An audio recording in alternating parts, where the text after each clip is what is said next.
Now, the culture and traditions of a people are their identity. For the people of Ajalli in Urumba North Council area, the second coronation anniversary of their traditional ruler, Eze Augustine Nwangwu, provided an ample opportunity to showcase theirs to the admiration of visitors, friends, and neighboring communities. The coronation anniversary was significant as it coincided with the Otute festival of the community. While addressing the gathering, Eze Nwangwu, known by his people as Eze Ohazurume, said he sees himself as a servant of his people and promised to continue championing peace, togetherness, unity, and development of the community, as he has done over the past 2 years. My people are very happy. We have a very rich history.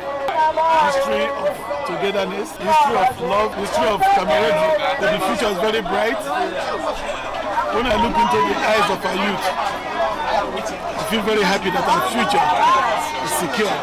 The double celebration attracted top government officials, members of the Anambra State Traditional Rulers Council, led by their chairman, Igwe Chidubem Iweka of Obosi, and illustrious sons and daughters, both at home and in the diaspora. In their various felicitations, the mayor of Urumba North Council area, Barrister Kasmia Nwafo, and the chairman of Anambra State Traditional Rulers Council, Igwe Iweka, prayed that God would grant Eze Nwangwu a peaceful reign on the throne. My life is to